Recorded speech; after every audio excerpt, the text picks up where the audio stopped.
This week on Vaticano, we celebrate the canonization of 14 new saints. After 5 years of restoration work, the Vatican Museums unveil the statue of Apollo. Discover the Holy See's unique relationship with Kazakhstan. Meet the new Cardinal of Tokyo, and learn about Saints Simon and Jude Thaddeus. Vaticano starts now.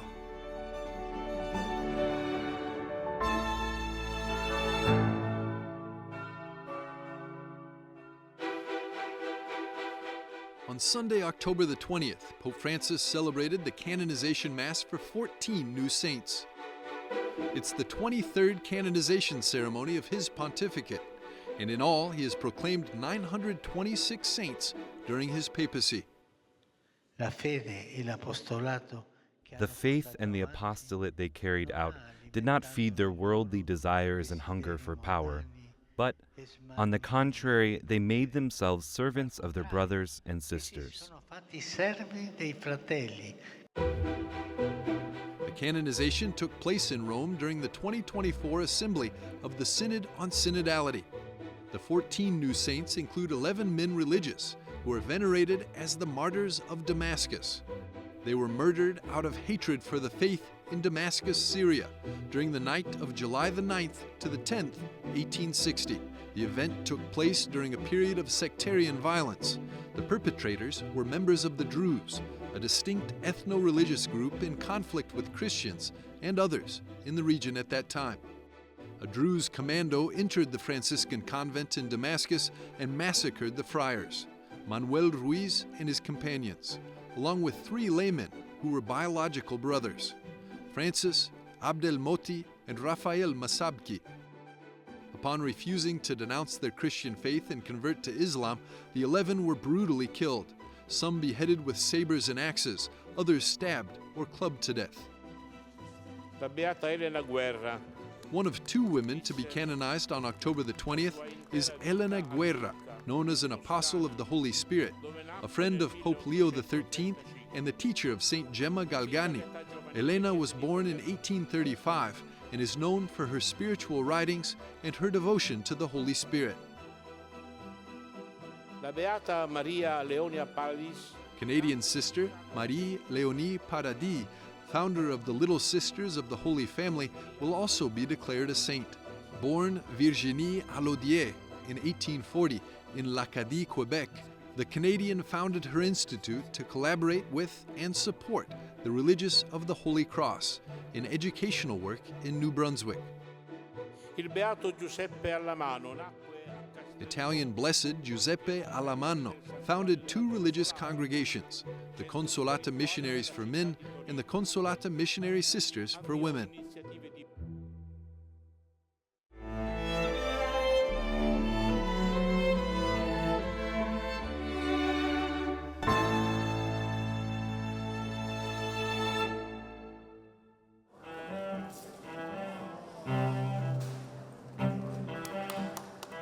After 5 years of restoration work, the Vatican Museums unveiled the statue of Apollo in its original marble glory. The Apollo Belvedere, as it's known, is one of the most famous and important pieces of art in the papal collection because it has inspired countless artists over the ages, including Michelangelo, who took him as a prototype of Jesus in his artwork, The Last Judgment. The Apollo Belvedere once paved the way for the Renaissance, but now it finds itself in need of support. This statue, dating back to the 2nd century after Christ, has suffered significant wear over the years. It has extensive damage to the knees and ankles. Its journey to the Vatican in the 16th century at the request of Pope Julius II further underscores its historical importance and enduring legacy. It gives us an insight into art, it gives us an insight into culture, also faith and history. And this is incredible because we are really the oldest museum in the world.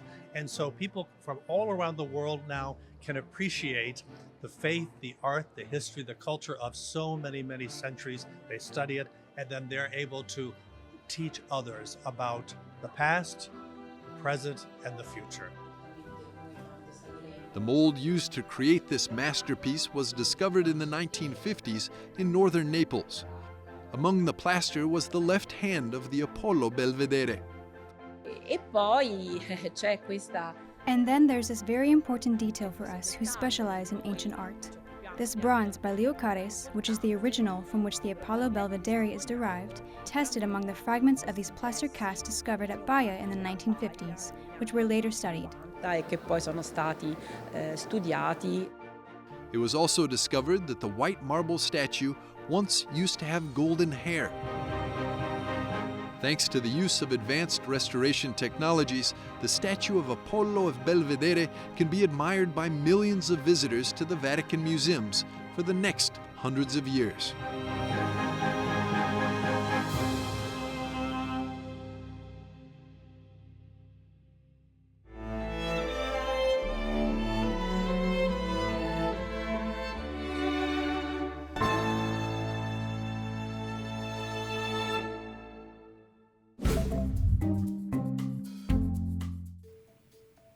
Hello and welcome to this week's Vaticano Updates, the most important news from the Holy Father and the Vatican. Pope Francis published the fourth encyclical of his pontificate on the human and divine love of the heart of Jesus Christ. The encyclical, titled Dilexit Nos, meaning He has loved us, is a document on the Sacred Heart of Jesus. The Holy Father underlined that meditating on the Lord's love can illuminate the path of ecclesial renewal and say something meaningful to a world that seems to have lost its heart. The Catholic population in Europe fell by nearly 500,000 people in 2022, but continued to increase in every other part of the world. According to data released by the Vatican, the population in Europe was about 474,000 fewer Catholics than was reported in 2021. Despite the decline in Europe, the global Catholic population is still on the rise. At the end of 2022, the Catholic population reached nearly 1.39 billion people worldwide, thanks to an increase of more than 13.7 million Catholics, who are about 18% of the world's population. Pope Francis expressed hope for reconciled differences between Catholic, Orthodox and Protestant Christians, reflecting on the centuries-old theological dispute that has divided Western and Eastern Christians. The pontiff added that the climate of dialogue between the two churches has lost the acrimony of the past and today allows us to hope for full mutual acceptance as one of the main reconciled differences. Francis underscored the importance of moving beyond past disputes and called the relationship between the two churches reconciled differences. Pope Francis on Monday received the Vice President of Argentina, Victoria Villarruel, in a meeting in which they discussed the situation in the country and exchanged gifts. The meeting, which lasted about an hour, took place in the library of the Apostolic Palace in an atmosphere of great affection, according to the official statement. During the conversation, which covered various topics, the pontiff showed interest in the situation in Argentina and thanked her for the visit. In January 2025, Pope Francis will become the first sitting pontiff to publish an autobiographical memoir, which will be titled Hope. The original plan, according to the publisher, had been to release the memoir after his death. However, the Pope decided to publish it in light of the upcoming 2025 Jubilee Year of Hope. The memoir, which the Holy Father began work on in March 2019, will be available in more than 80 countries on January the 14th, 2025. Well, thank you for watching this week's Vaticano Updates. In Rome, Andreas Turnhauser for EWTN Vaticano.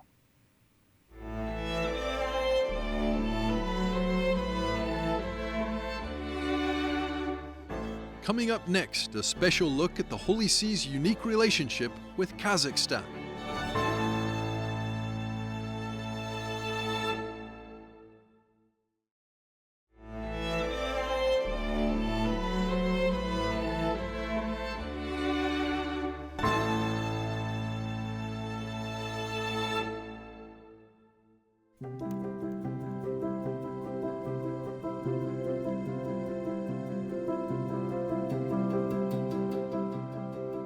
In Kazakhstan, Catholics represent only about 1% of the population. Yet, Vatican representative Monsignor Khaled Akashe was seated at the center of the round table during the International Interreligious Congress in Astana. Why would a representative of such a small religious minority hold such a prominent position at an interreligious meeting in a predominantly Muslim country?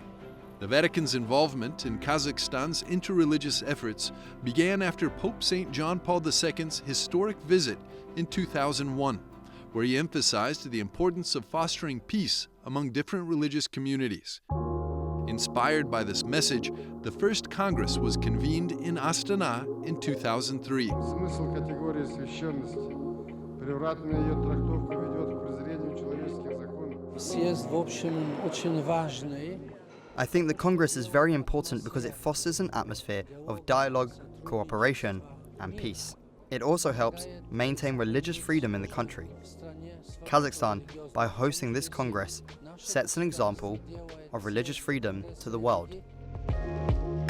Kazakhstan is home to 120 ethnic groups and nearly 4,000 religious organizations representing 18 denominations. Its religious diversity is clearly reflected in its places of worship, with the largest serving the Muslim majority, which makes up 70% of the population. Christianity, the second largest religion, is predominantly Russian Orthodox.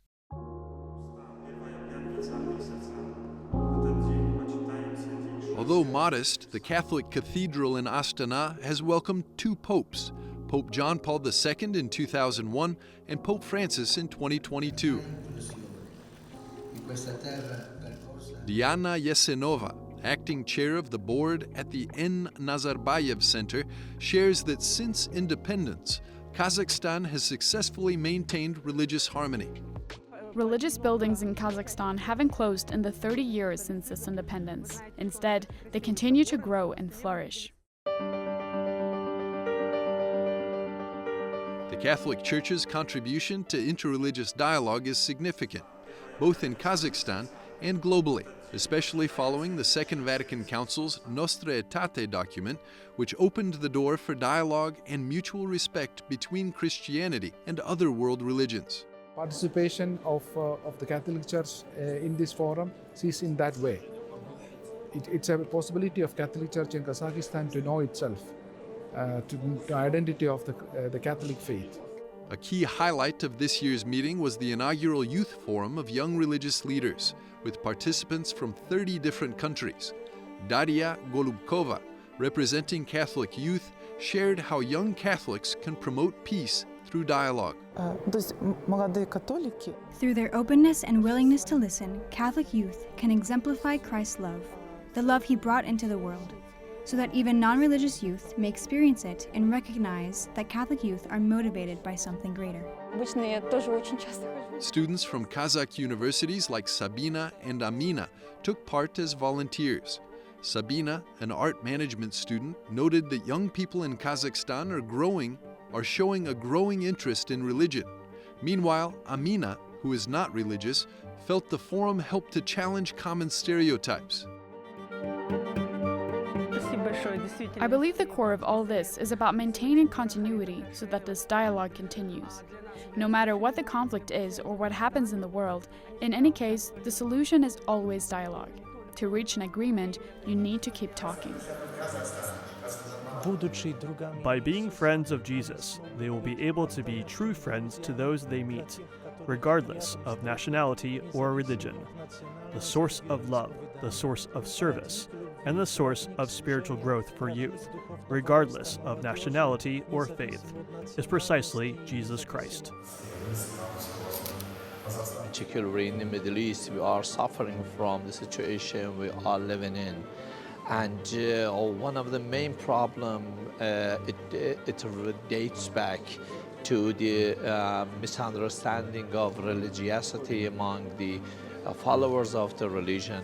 Problem is that sometimes we are familiar with each other, but we are not existing with each other. The meeting of the Secretariat and the first Youth Forum mark the culmination of a year-long series of high-level contacts between the Holy See and Kazakhstan.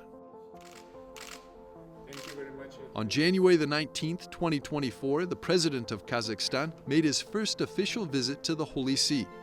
The meeting was followed by a joint colloquium in April of 2024, hosted by the Vatican in collaboration with Kazakhstan.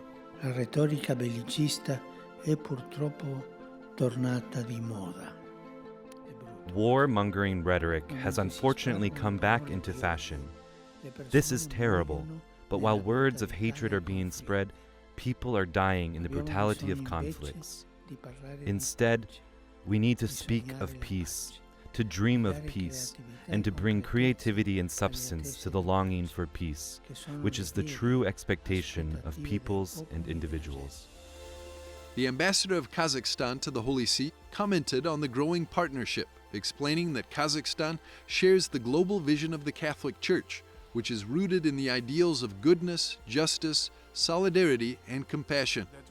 Pope Francis visited Kazakhstan in 2022 and participated in the interreligious meeting, where he, along with the Grand Imam of Al-Azhar and other religious leaders, signed a joint declaration. The next interreligious gathering will be held in Astana in 2025, where Pope Francis is again among those invited.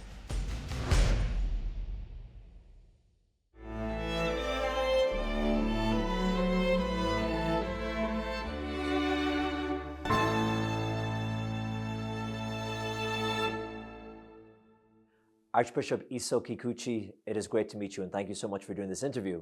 Thank you very much for inviting me. Yeah. You are here at the Synod from Tokyo in Japan, and you have just been announced by Pope Francis as one of the Cardinal-elects. This December, you will be given the red hat. How does it feel to become a Cardinal? I was really surprised because I was not expecting it. And I met the Holy Father just a few days before the announcement. We took picture together. He smiled at me, and he didn't say anything. He didn't say anything? Yes. Let's talk a bit about the beautiful and fascinating country, your home country of Japan. It has a very sorrowful history when it comes to Christians and the persecution of Christians and the suppression of the faith. 123 million people in the country, but how many Catholics? 500,000 is Japanese Catholics who are registered to the parishes. But we think and we believe that we must have another 500,000 migrants, Catholics in Japan. Especially the Filipino community is the biggest, and there are a big number of the South Americans from Brazil and Peru, and then also there are many from other countries in Asia and Africa. We talk a lot now about the shift in power in the Catholic Church, going to Africa, going to Asia, the Pope's recent trip across Southeast Asia. What is it like in society today? I know the problems in Japan that you've been speaking out against before in the last number of years. For example, the population decline and the birth rate has been completely dropping off. Is that still the case today? Well, the society right now is an aged society without the young kids. And the birth rate is going down, still going down. So we're really worried about, because in the future, what will happen? Then only the old people in the society and no young people, then how to maintain the structure of the society is a big problem right now in Japan. The Catholic faith there, is it growing somewhat with the immigrants coming in? Is it stable, the same? Well, the Catholic Church itself in Japan is growing. Why? Because the influx of the migrants. But we don't have the young Japanese joining the church. So the number of the Japanese Catholics are just stable, less than 500,000. But then migrants Catholics numbers are growing. You are here for the entire month for the Synod. What would you like to see as the result? Something that would make you think that was a worthwhile exercise, that's a good result from the Synod? I think what we are doing right now is to lay the foundation of for the future church. And of course, we have been having the church, and the church is based on the long tradition, or 2,000 years of tradition. We cannot just build a synodal church, but we have to have the common understanding of the church, common understanding of the meaning of the synodality. And unless we have the common understanding of the foundation, everybody can build whatever we want. There will be the diverse, or what they call diverse church without any unity. Mayhem. Yeah, it will be a mess.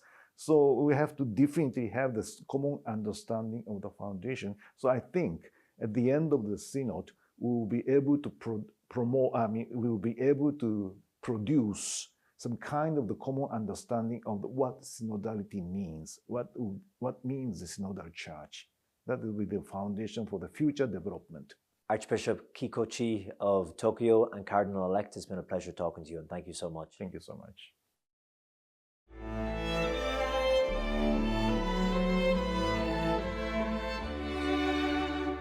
We'll be back shortly with a special feature on Saints Simon and Jude Thaddeus. Welcome back. You're watching Vaticano.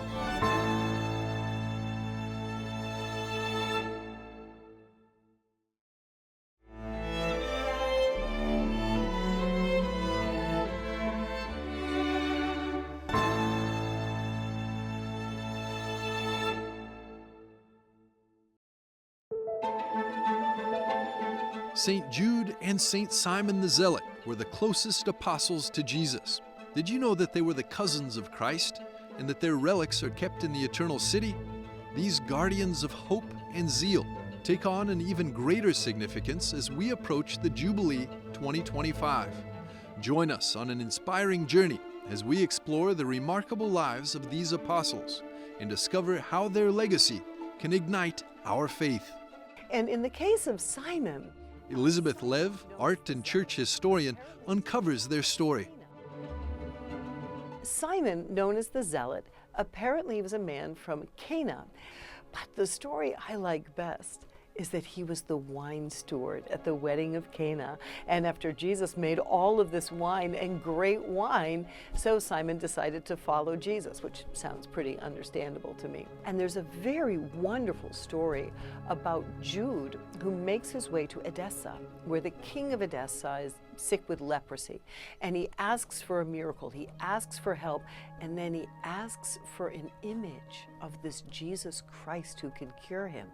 And when Jude tries to get an image of Jesus, obviously, you know, there aren't portrait painters standing around, so Jesus takes a cloth and presses his face to it, and that was brought to Edessa. And that cloth is known to us as the Mandelion.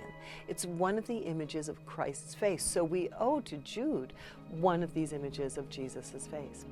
Saint Simon's and Jude, they died perhaps in Beirut, perhaps in Persia, perhaps in Edessa, and they've made their way, as far as we understand, in the 4th century after the legalization of Christianity. They made their way to Rome. Although the lives of Saints Simon and Jude are rarely depicted in art, the most famous painting commemorating the martyrdom of these saints is located in the Vatican museums. But in about 1370, there was a painting, a painting made to show the story of the death of Simon and Jude. They exorcised the demons from the statues, and then they forced the little dark demons to start destroying their own idols. The relics of Saints Simon and Jude are kept in St. Peter's Basilica after St. Helen, mother of the Emperor Constantine, brought them to Rome. The relics of both saints are placed together under the altar of St. Joseph.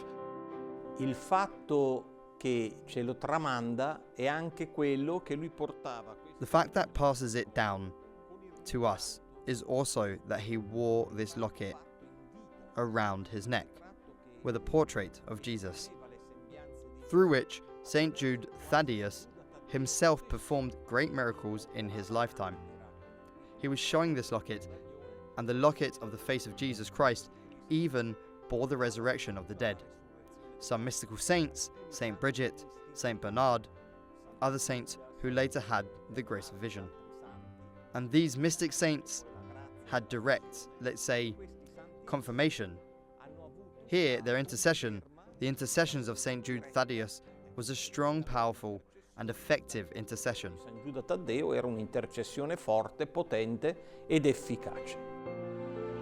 When Father Pietro Bongiovanni began his service at the parish of San Salvatore in Lauro in Rome, he discovered the church kept the relics of St. Jude's arm, a treasure that had been largely forgotten. He worked to help people rediscover their devotion to St. Jude, and soon the relics became well known worldwide.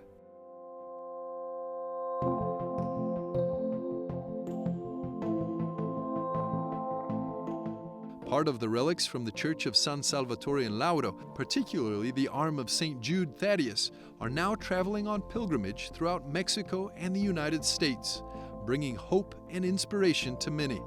This event is unprecedented, as the relics have not left Italy in 1,700 years since they were brought to Rome. Father Carlos Martins, who is responsible for the U.S. tour of the relics, says that the donations they receive throughout the tour will be sent to Rome to contribute to the restoration of the dome of the Church of San Salvatore in Lauro. Throughout the tour, he has witnessed people being touched by God through the veneration of St. Jude the Apostle's relics. I have seen hundreds of people, maybe thousands, come in and then proclaim subsequently a testimony of healing. I had a phone call 2 days ago. Somebody with stage 4 cancer was sent home for hospice care, and they came to the event. They came to actually this St. Jude event. They touched the reliquary and subsequently felt a whole lot better. They went to the doctor and they're cancer-free. To achieve a new beginning, millions of pilgrims will soon travel to Rome for the Jubilee Year of Hope and step through the Holy Door in St. Peter's Basilica, where they'll be able to venerate the tombs of the apostles and pray for the intercession of the patron saint of hope, St. Jude, and the patron saint of zeal, St. Simon. This would be a good moment to bring them back to light and remind ourselves that, again, in this period of where it seems like there's a lot of obscurity and dark forces, there is always hope, and Jude is there to light the way, waiting for us in St. Peter's Basilica.